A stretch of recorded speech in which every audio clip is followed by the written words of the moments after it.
Ассалому алейкум, менин мекендештерим, амансыздарбы? Кебетеге көп көңүл бурбаңыздар, иштеп жүрөбүз.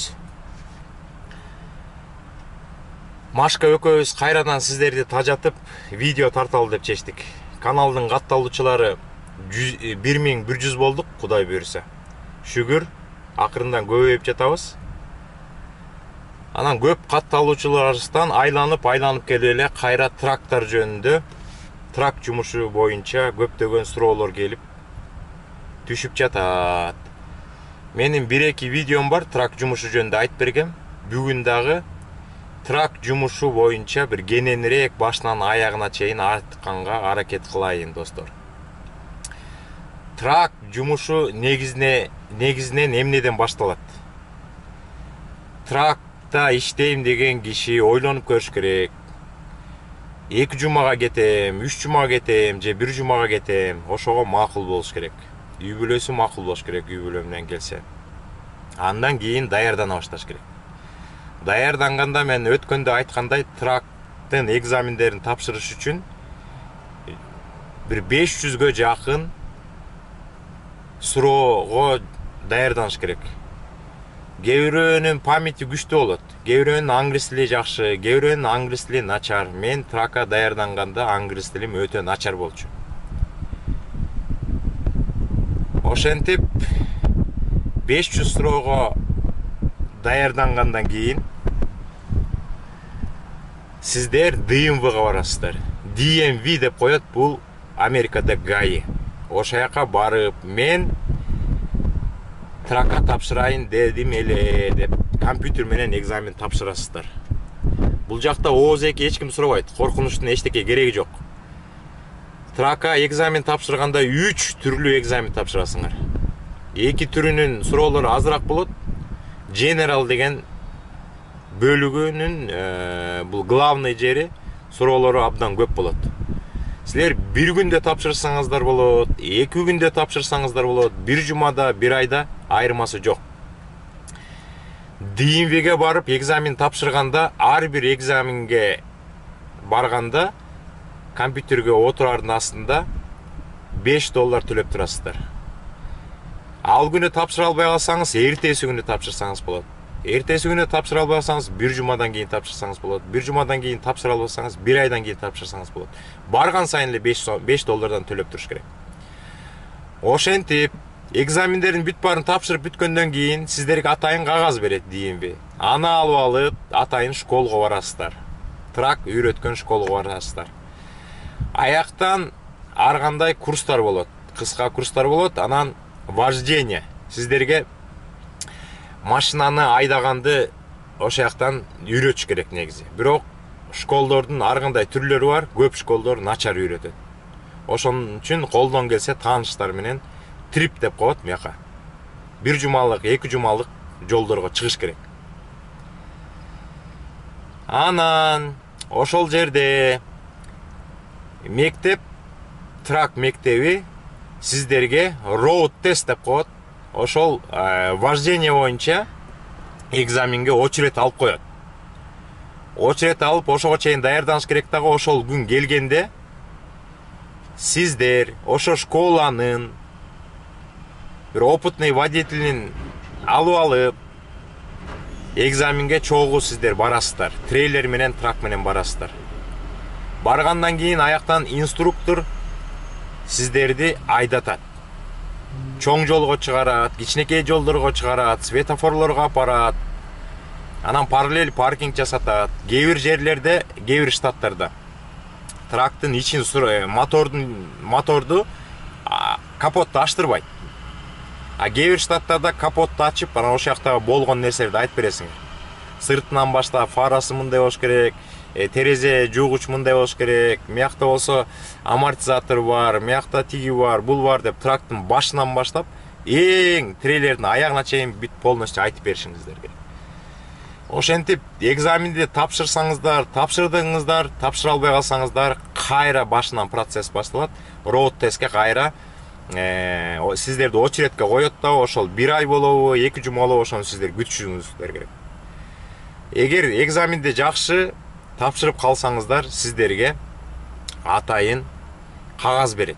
Ошол кагазды алып сиздер кайра DMV-ге барасыздар. DMV-ге баргандан кийин сиздерге временный права берет кагаз. Ошол права менен сиздер чыгып бирөөлөр менен триптерге барып айдай берсеңиздер болот. Эгер полицейский токтотуп калса, ошо пермитиңерди көрсөтсөңөр жарайт ал. А бирок накта праваңар сиздердики бир 10 күндүн ичинде почта менен келет. Андан кийинки кадам кандай болот, достор? Сиздерге права келгенден кийин сиздер жумуш издей баштайсыздар. Мен өткөндө русский реклама бергем. Чикагонун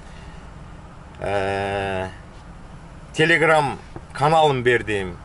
Башка компанияларга американский, мексиканский, ар кайсы компанияларга баруунун кереги жок. Сиздерге только кыргыз жигиттер көңүл бурат. Кыргыз жигиттер азыр Кудай буйруса көп оңго жетип калды го. Чоң компанияларды ачып Чикаго шаарында иштеп жатышат. Сиздер тракта иштегенде айырмасы жок. Кайсы штатта жашайсыздар? Эгер компания Чикагодо болуп калса, например, KG Line, Skyline, Карагат, Манас Экспресс деген чоң жакшы компаниялар бар. Ошол жака сиздер чаласыздар. Эгер сиздер Нью-Йоркто жашасаңыздар, алар кел деп айтышы мүмкүн. Же болсо келбей эле бүтүрүшү мүмкүн.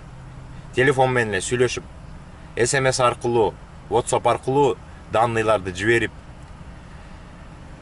бирок негизинен компанияга барган туура болот. Эгер сиздер жумушка орношом десеңиздер, компания сизди жумушка алам десе, барсаңыздар, эмнеден башталат? Биринчи сиздер менен договор түзүлөт. Сиздер менен договор түзөт. Компания менен сиздердин отоңуздарды договор түзүп, компаниянын печати, колу сиздердин колуңар болот. Андан кийинки экинчи шаг сиздердин жана DMV-ден почта аркылуу келген driver license деп коет. Commercial driver license. Commercial driver license деген Америкадагы ошо правалардын атасы. Commercial driver license'ден бийик Америкада права жок. Моякта жүргөн башка машина айдагандардын баары солдат, офицерлер. А сиздер тракт иштесеңер, сиздер ошо жолдо жүргөн адамдардын арасында генерал болосуздар. Ошол сиздердин праваңыздарды сурайт, копиясын сурайт.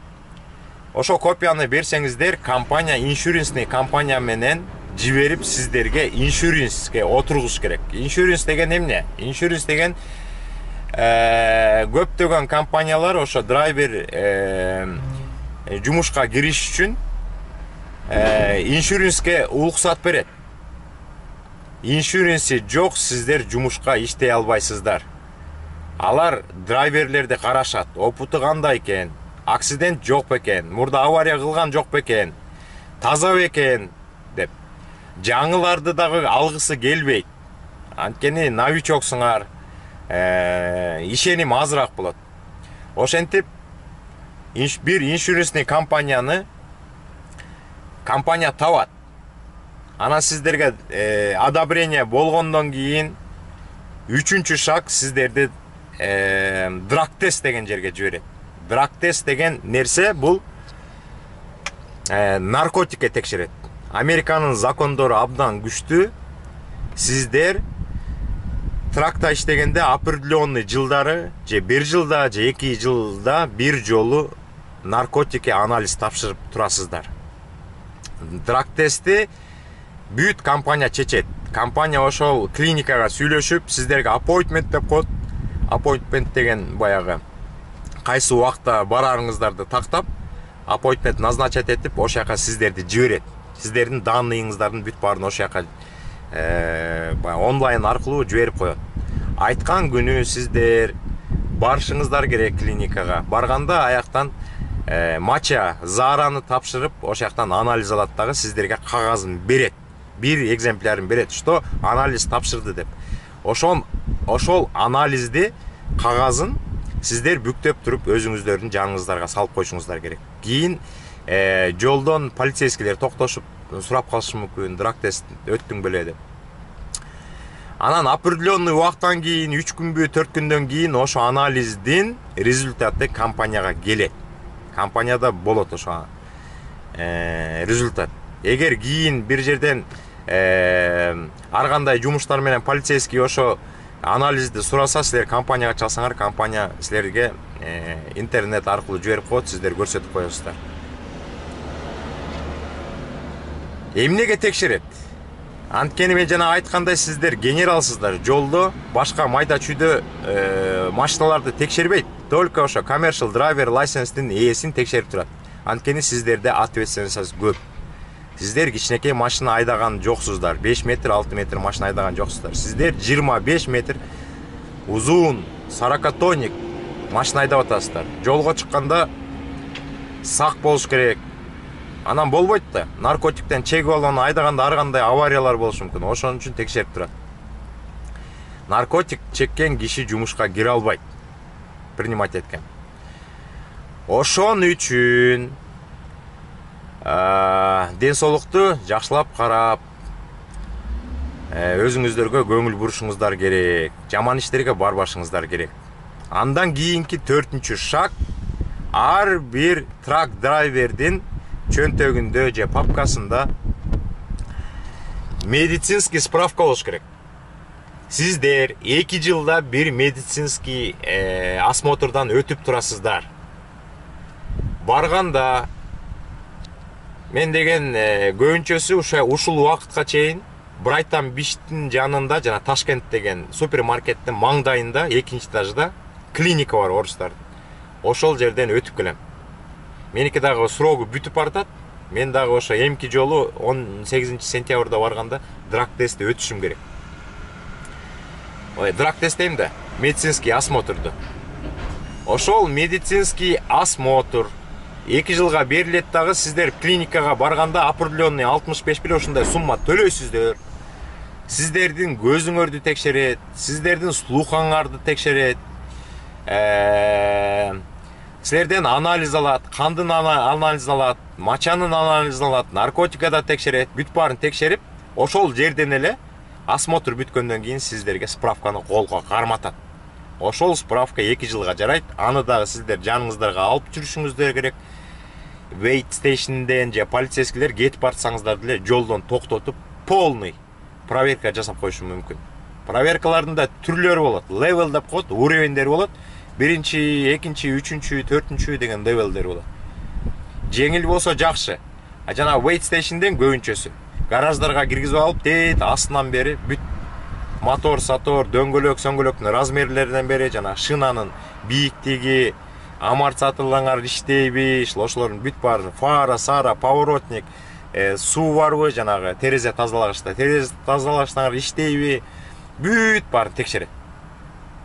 Ошондо да медицинский справканы текшерет, драг тестти текшерип калыш. Ошентип бүт баары даяр болгондон кийин эмне кылыш керек? Сиздер бүт документиңерди тыккан даярдап алып, компания менен анан 1-чи жолу трипке чыгыш керек.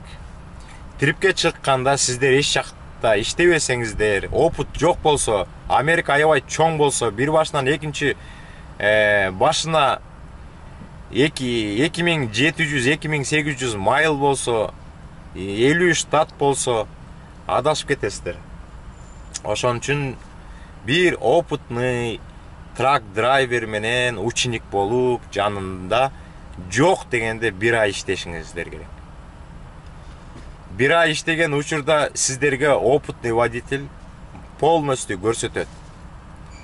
Машинаны кандай айдайт, трейлер менен тракты кантип бириктирет, кантип ажыратат, нюанстардын баарын көрсөтөт. Wait stationге кантип кириш керек, полицейскилер менен кантип сүйлөшүш керек, жүктү кандай алыш керек, жүктү кандай чышташ керек, жүктү алгандан кийин таразага кандай барып түшүш керек, аны кандай төлөш керек, кандай справка болот, дөңгөлөктү кандай жылдырыш керек.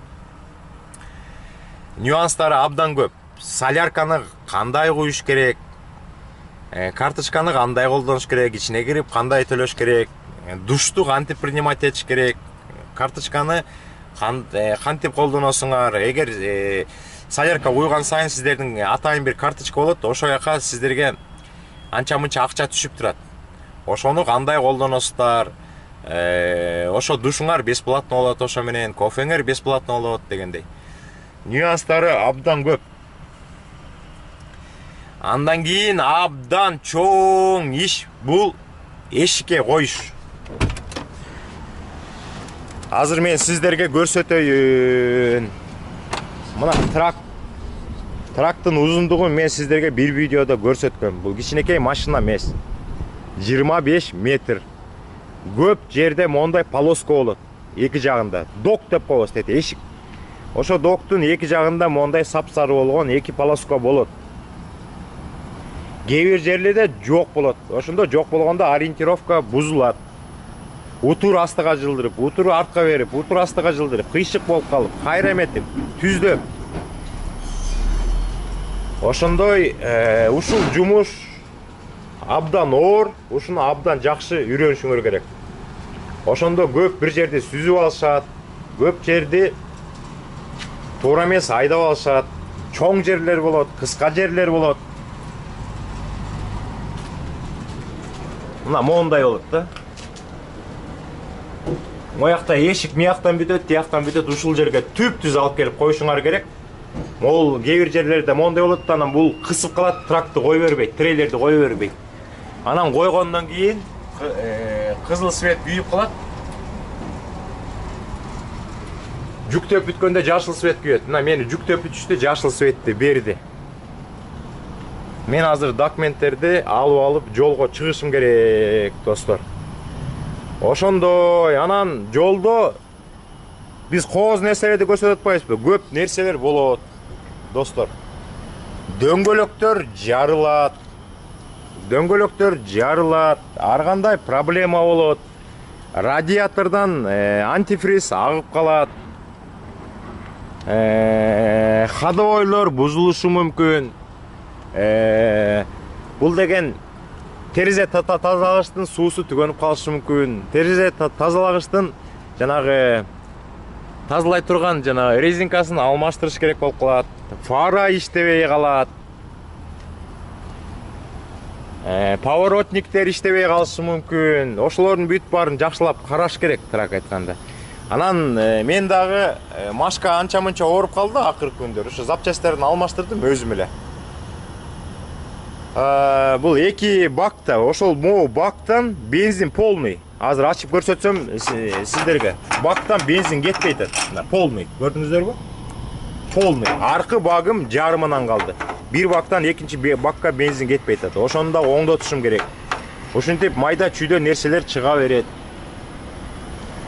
Бул жерде эмнелер бар? Бул жакта подушкалар бар. Подушкалар жарылышы мүмкүн, ар кандай амортизатор иштебей калышы мүмкүн.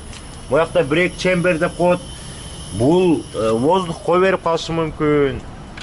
Лендингер деп коет, муну трактын буту ылдый түшүргөн. Бул иштебей калышы мүмкүн. Нюанстар толтура.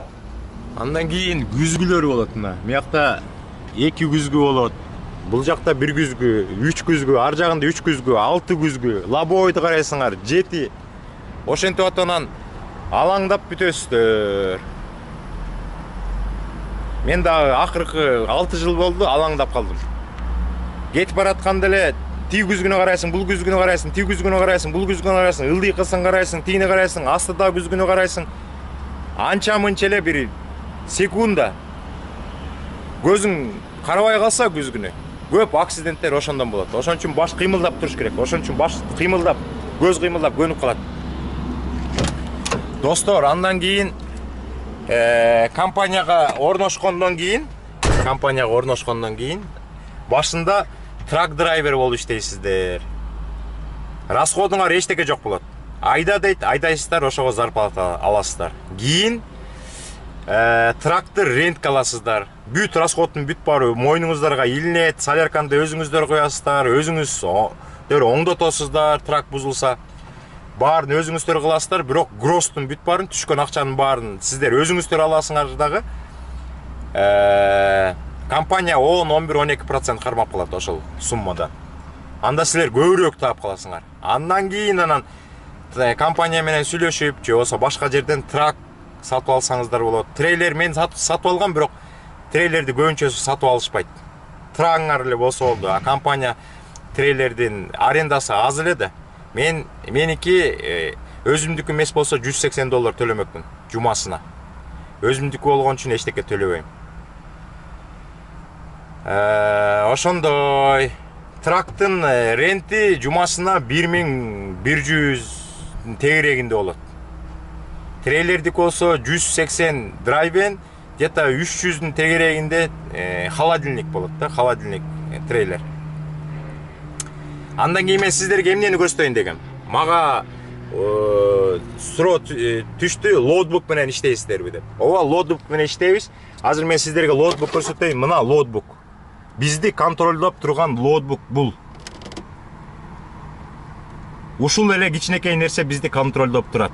Лоутбукту мияка бекитип коюш керек дагы, асты болсо бул жерге сайлат. Бул жерге сайлат, болду. Анан ушул лоутбук иштеп, сиздерди контролдоп турат. Лоутбукту ушинтип кошкондон кийин, мына мен сиздерге көрсөтүп коеюн. Атайын программа бул жака телефонго көчүрүлөт. Track Insure деген меники, мына мо. Track Insure деген программа. Track Insure'ду басам. Мына лоутбукка сразу кирип кеттим. Моякта бүт данныйлардын баары бар. Мен азыр off duty'де турам да, эс алып турам да. Азыр мен деген негизи могул жерге кетишим керек болчу. Мына могул жерди басып, бул лоутбук бүт көрүп турат каякта жүргөнүңөрдү. Мен комментке деген мен азыр пикап деп жазышым керек. Пикап деген мен жүк алып атам деп. Анан окей деп басып коюшум керек.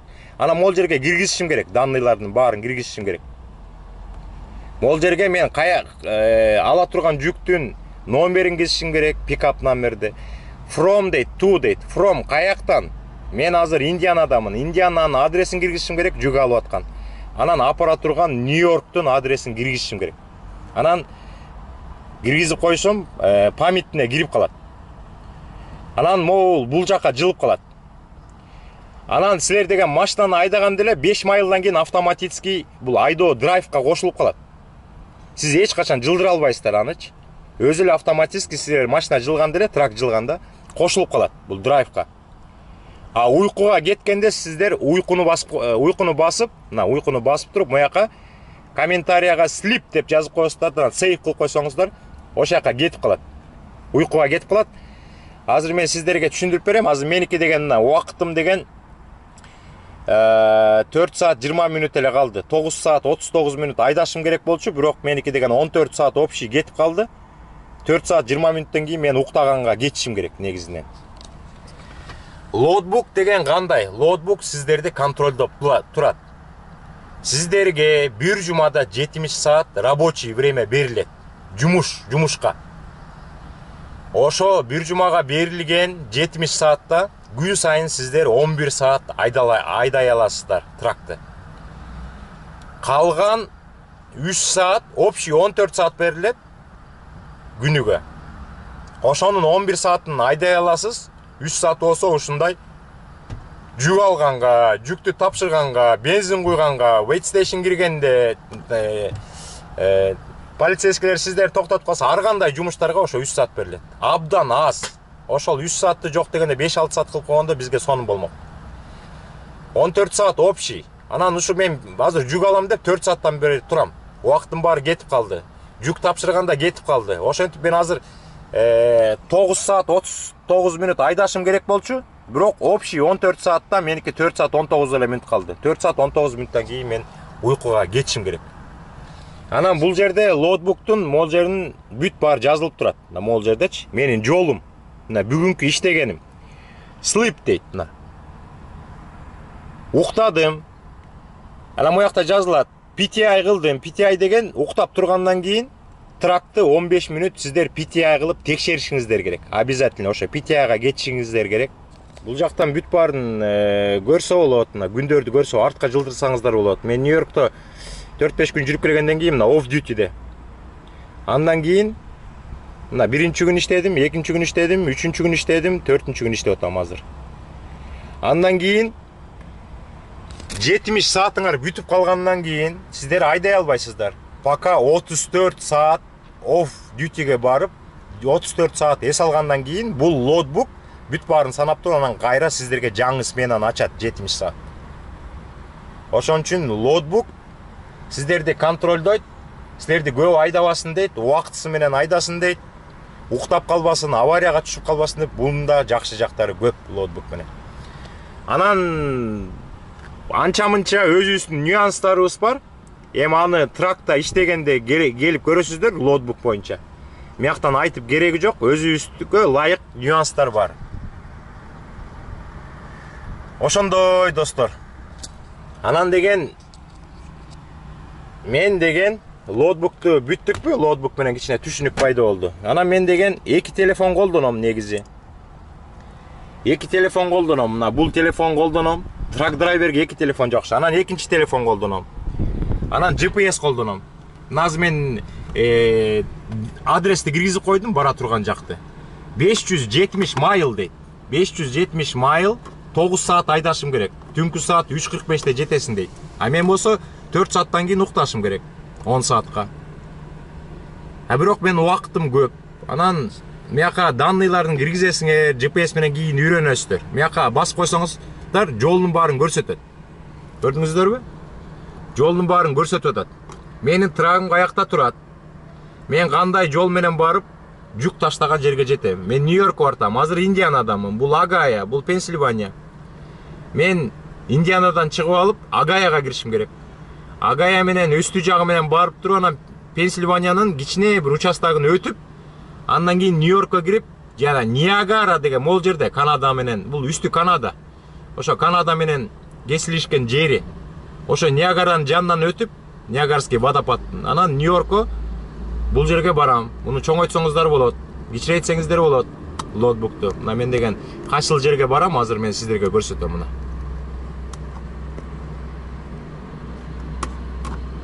Мына могул жерге барам. Мына мен деген постоянно бир телефонду ушундайларга колдоном. Мына Google Map'ка киргизип коем. Google Map'тагы сизге көрсөтүп атат бүт баарын. Машина каякта турат, кандай жол менен барыш керек? Жолду. Мен деген толу жок, тол, мына көрүңүздөрбү? Толду төлөйсүң деп атат. Макул, тол төлөйм, бирок жол жакшы. А мен башка 86, башка жолдор менен кетсем, жолу начар, бирок мен тол төлөбөйм, акча төлөбөй барам. А мен болсо тол төлөгөн жолго түшүп атам. Анткени жол жакшы, машина кыйналбайт. Тоолору аз. Кийин тракта иштесеңиздер, көп жыл иштегенде бүт Американы билип каласыздар. Кайсыл жерде тол бар, кайсыл жер жакшы жол, кайсы жол жерде түшпөш керек, кайсы жерге көчөгө түшүш керек, жолго түшүш керек, кандай кыска жолдор бар. Башында билбейсиздер. Башында сиздер могу ноутбук менен эле ура бересиздер. Драйвер болуп иштеп жүргөндө. Кийин өзүңүздөрдүн трагыңыздар болгондо, уже платный жолдордон качып каласыздар. Мен уже Америкадан уже билем, кайсы көчөдө, кайсы жолдо тол бар, кайсы бесплатный, кайсы кыска жолдор. Могу мап кыска жолду жакшы көрсөтөт, бирок абайлашыңар керек. Бул жеңил машинага рассчитан. Мына 8 саат 32 мүнөт дейт. Бул жакыныраак көрсөтөт. 569, бул болсо 570. Бир эле майл айырма экен.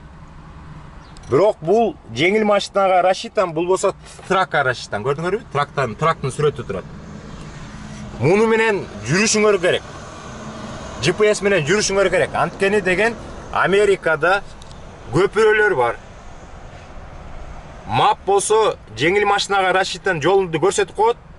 Анан ошо менен барам деп көпүрөнү сүзүп аласыздар. Анан трейлерди оңдош үчүн $5000 төлөйсүздөр.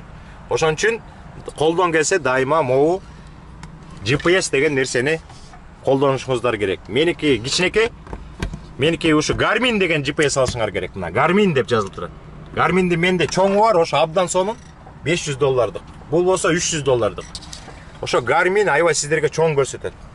Менин Garmin'ди жерге тургандан бутун менен басып алып экранын сындырып алгам да артта жатат. Анан Amazon'дон жаңы экран заказ берип $70 салсам иштебей койду. Ошо боюнча бир 2 жыл болду го дейм ошо. Мен кичинекей GPS-ке көнүп алдым. Достор, ошондой. Трак жумушу жакшы, көңүлдүү. Саякаттап жүрөсүңөр Америка боюнча. Акча табасыздар, наоборот сизге акча төлөп берет. Бирок оорду дагы жагы бар. Уйку маселеси, чарчайсыздар, кечинде айдаш керек болот, түнү бою айдаш керек болот. Үй бүлөнү көрбөйсүздөр. Өткөндө айткандай 365 күн болсо ошонун 300 күнү жолдо өткөрөсүздөр, 65 күн үйдө болосуздар. Ошон үчүн берген маалыматым сиздерге жакса, абдан сонун. Лайк баскыла, анан коммент жазгыла деп айтпай эле коеюн, анан тажап деле бүтсөңүздөр керек. Оюнда бар киши өзү эле акырын шарт этип коет. Ошондо коммент жазгыла, дагы кандай суроолоруңуздар бар. Убакыт болсо дагы сонун видеолор чыгарабыз. Мен ушул жолу барганда үйгө, бир жумадан кийин баргандан кийин, Кудайым буйрса, мечиттер жөнүндө бир программа чыгарам. Анан үйгө барганда дагы бир видео чыгат. Бул видео абдан мага важный деп коет го, важный, орусча айтканда важный. Анткени жакында менин папа деп айтам, кээ бирөө ата деп айтат, мен папа деп айтам. Ошо папамдын 70 жылдык 70ке чыгат юбилейный оюнун уюштуруп, Эгембердиевтердин баарына туугандарга оюн уюштуруп, призовой фонд $1000 кылып, ошонун баарына бир 10 тууганыма оюндан уткан, ошолорго таратып берейин деп жатам. Анткени тууган да керек, туугандарга да көңүл буруш керек. Мен ошо оюндарды уюштуруп атканда айткам туугандарыма, эч кимиңер бирөөңөр да оюнга катышпагыла деп. Анткени менин катталуучуларым туура эмес ойлоп калат деп. Ошо туугандарыма чоң рахмат. Эч кимиси оюнга катышкан жок, эч кимиси уткан жок. Анан ошол туугандарым үчүн бир жолу оюн уюштуруп коеюн деп чечип жатам. Андан кийин өзүбүздүн оюндарды уюштура беребиз, англис тилин үйрөнө беребиз. Англис тилди үйрөнүңүздөр. Тракта иштегенде англис тили абдан керек. Кээ бир жерде ушундай кишилер бар. Жүк алайын же жүк таштайын деп барсаңыздар, полицейскийлер болот, ар кандай кишилер болот. Силердин кебетеңиздерди көрүп, башка жерден келген киши экениңизди көрүп, атайын туура эмес иштерди жасайт. Акцентин өзгөртөт, туура эмес маалымат берет. Азыр күтүп тур деп коюп, ар жака 1 саат, 2 саат кетип калат, чай ичип отурат. Ошон үчүн англис тил жакшы болсо кор болбойсуздар. Мен англис тилим начар кезде тракта иштеп жүргөндө көп кор болдум. Азыр болсо жемимди жедирбейм. Англис тилим өтө укмуш болбосо дагы чалдырап, малдырап атып тим эле миякта жүргөн кээ бир американецтердин өпкөсүн үзгөнгө чейин барам. Бай жаман ойлоп калбасын кээ бирөө согушат экен деп. Согушпайм мындай. Мен жинimде ичине мындай настроениемди бирөө түшүрүп эме кылса, англис тилди наоборот жакшыраак сүйлөй баштайм. Достор ошондой. Анан көп американецтер менен урушкан күндөр болду, азыр да урушуп атабыз. Сиздерге жакшы мамиле жасаш керек алар. Силер анткени Америка үчүн иштеп жүрөбүз. Эгер жаман отношение жасаса, ошону сиздер да ошондой жаман отношение жасап, анча-мынча характерди көрсөтүп, урушуу жерден урушуп туруш керек. Ошон үчүн англис тил жакшы болсо, эч качан кор болбойсуздар. Англис тили жок, тракта иштеш абдан оор. Полицейский токтотуп калат, вестейшнге киресиздер, магазиндерге киресиздер, ар кандай ситуация болот. Ошон үчүн видеом узун болуп кетти окшойт. Баарыңыздарга чоң салам. Кийинки видеодо жолукканга чейин сак саламатта болуңуздар.